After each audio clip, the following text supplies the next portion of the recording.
दोस्तों आदाब, मैं आपका मेज़बान अली आदिल खान और आप देख रहे हैं टाइम्स ऑफ पीडिया चैनल। वो किसी ने भी क्या खूब कहा है कि वक्त आया है कि बगावत भी नहीं कर सकते और हम जालिम की हिमायत भी नहीं कर सकते। हमने इंसाफ को यहाँ मरते हुए देखा है, मगर आज हम तौहीन अदालत भी नहीं कर सकते। पिछले दिनों गुजरात में सोमनाथ स्वाभिमान पर्व मनाया गया। इस पर्व के भव्य आयोजन पर करोड़ों रुपया देश की जनता का लुटाया गया। नमः पार्वती पतये हर हर महादेव।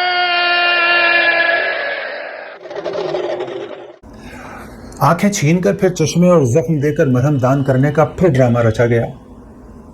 धार्मिक स्थल कोई भी हो या किसी भी मजहब का खुदा हो, उसको बुरा कहने से कुरान ने रोका है। ऐसे में किसी मुस्लिम बादशाह द्वारा मंदिर को तोड़ना कितना मजहबी होगा और कितना राजनीतिक, इसको समझना किसी भी खुले जहन के इंसान या नागरिक के लिए काफ़ी आसान होगा।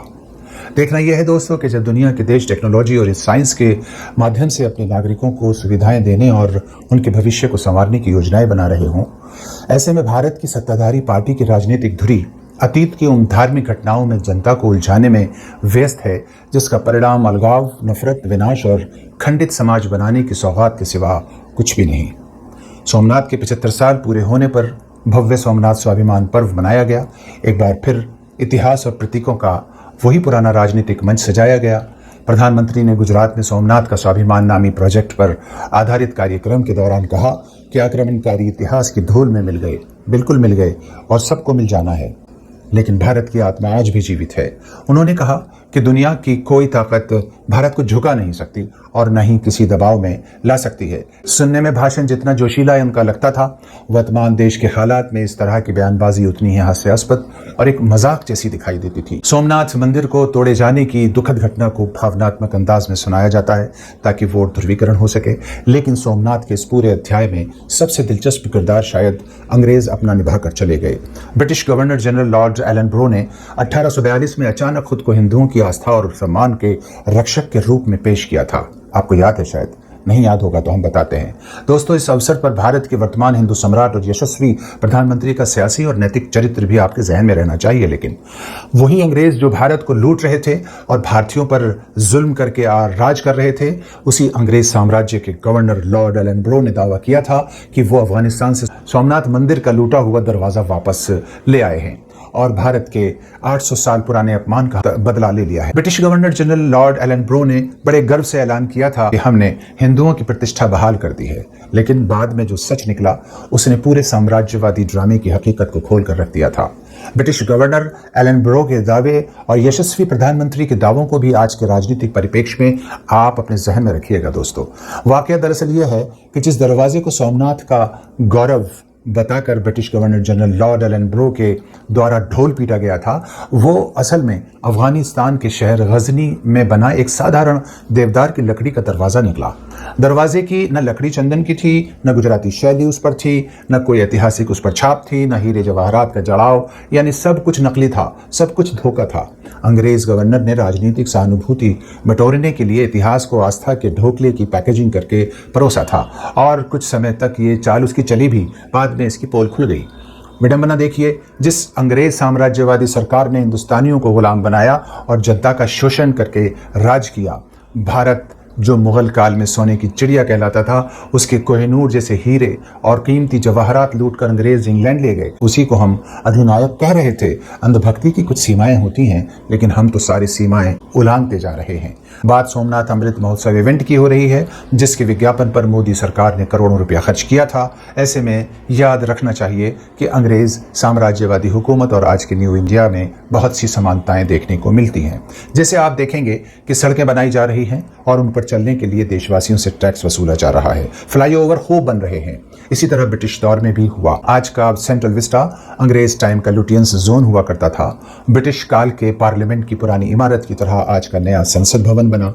अंग्रेज के दौर के राष्ट्रपति भवन की तरह आज का नया प्रधानमंत्री हाउस बनाया गया। इस जैसे तमाम इंफ्रास्ट्रक्चरल काम आपको खूब दिखाई दे रहे होंगे, जो सिर्फ देखने के लिए ही बनाए जा रहे हैं, मगर देश की आम जनता उस वक्त भी गुलाम और परेशान थी और आज भी गुलाम और परेशानी की जिंदगी गुजार रही है। और ठीक वैसे ही जिस तरह ब्रिटिश टाइम में देश में डिवाइड एंड रूल चलता था, आज भी वही बिल्कुल वैसा ही चल रहा है। आज जब देश को जरूरत है संगठित और एकत्र करने की और होने की, जनता को खंडित किया जा रहा है, आवाम को धर्मों, जातियों और वर्गों में बांटा जा रहा है। विडंबना यह है कि यहाँ की नौजवान नस्ल ही देश की धरोहर थी, उसी की कमर तोड़ी जा रही है, उसी को सड़कों पर दौड़ाया जा रहा है, रौंदा जा रहा है। और पेपर लीक की कहानियां तो आप सुनते ही रहते हैं, एक नहीं है, बहुत सी कहानियां हो गई हैं। हैरत की बात यह है कि जिस तरह British governor general Lord Ellenborough Hindu अस्मिता का बदला लेने वाला खुद को सम्राट कह रहा था, आज 150 साल बाद फिर परास्त और हार के इतिहास के इन्हीं प्रतीकों को फिर से चमकाकर राजनीति की नई पॉलिश चढ़ाई जा रही है। यानी जनता में मुगलों और अफगान आक्रांताओं का खौफ पैदा करके नासमझ और फ्री राशन लेने वाली गरीब नागरिकों को, गरीब जनता को बताया जा रहा है कि देखो अब हिंदुस्तान में हिंदू सम्राट आ गया है और तुमको कोई किसी आक्रांता से डरने की ज़रूरत नहीं है। जबकि हास्यास्पद बात यह है कि हिंदू सम्राट के काल में रोज़ हिंदू खतरे में है का डर बैठाकर हमारे भोले भाले हिंदू भाइयों को धमकाया जाता है, उनका वोट लूटा जाता है। और आज भी उसी अंग्रेज के डिवाइड एंड रूल पैटर्न को अपनाकर समाज को बांटा जा रहा है और ये सब सिर्फ सत्ता के लिए हो रहा है, बिल्कुल वही जो अंग्रेज किया करता था। लेकिन इससे बड़ी विडंबना और अलमिया यह है दोस्तों कि बकौल एक मशहूर कवि रघुवीर सहाय के कि देश की जनता आज भी लुटेरों, कायरों, पूंजीवादियों को अपना अधिनायक बनाए बैठी है। सवाल यह है कि क्या इतिहास केवल घाव कुरेदने के लिए याद किया जाएगा या फिर यह भी याद रखा जाएगा कि सत्ता चाहे जालिम गोरे अंग्रेजों की हो या आधुनिक काले फरेबी बाजीगरों की, इतिहास का इस्तेमाल सिर्फ भावनाओं को भड़काने और शासन करने के लिए ही किया जा रहा है और किया गया था। और ये वर्तमान सरकार में बैठे राजनीतिक ठेकेदारों ने अच्छे से समझ लिया है दोस्तों कि देश के बहुसंख्यक की आस्थाओं और भावनाओं से खेलकर सत्ता में दशकों तक रहा जा सकता है। हमारी चिंता यह है कि जनता जब तक जाग पाएगी तब तक देश काफी बर्बाद हो चुका होगा दोस्तों। अगर आज सच्चे और ईमानदार देशभक्त की तरह हम सब देश के बारे में सोचें तो कल के पछतावे से हम बच सकते हैं। आज हमारे पूर्व प्रधानमंत्री के रूप में लाल बहादुर शास्त्री और सच्चे देशभक्त के रूप में हैदराबाद के आखिरी नवाब मीर उस्मान अली खान को देश याद कर रहा है, जिन्होंने 1965 में चीन के साथ जंग के दौरान आर्थिक संकट से निपटने के लिए अपनी तिजोरियों के मुंह खोल दिए थे और 5000 किलो सोना देश को दान किया था। लेकिन देखना यह है कि जिन चंद लोगों को हिंदुस्तान में दुनिया के 10 और 20 बड़े अमीर लोगों में बनाया गया है, तो वो अमीर देश के इन हालात में किस तरह की कुर्बानियां दे सकते हैं या देने का जज्बा रखते हैं। वैसे तो भारत में वीआईपी सिक्योरिटी पर होने वाले खर्च का पता आरटीआई से भी नहीं चल पाता है, लेकिन खुफिया रिपोर्टों और बजट अनुमानों के अनुसार केवल भारत के प्रधानमंत्री की सुरक्षा यानी एसपीजी पर प्रतिदिन औसतन लगभग 1.17 करोड़ से 1.62 करोड़ तक खर्च होते हैं।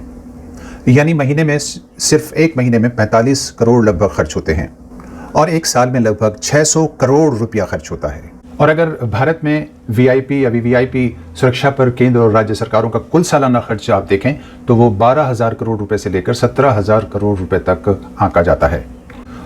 और दोस्तों ये सुनकर आपके होश उड़ जाएंगे कि देश की कुल आबादी का 20% अल्पसंख्यक का जो मंत्रालय है, मिनिस्ट्री ऑफ माइनॉरिटी अफेयर्स है, उसका जो 2026-27 का बजट है वो सिर्फ 3,400 करोड़ आवंटित किया गया है, यानी वीआईपी सिक्योरिटी के चौथाई से भी कम। अब आप खुद अंदाजा लगा सकते हैं कि देश किन हाथों में है और किधर जा रहा है। अगर हमारे विचार और वीडियो दोस्तों आपको पसंद आए तो इसको भी देश और नागरिकों के हित में पूरे देश में फैला दें। मेरा भारत जिंदाबाद। शुक्रिया।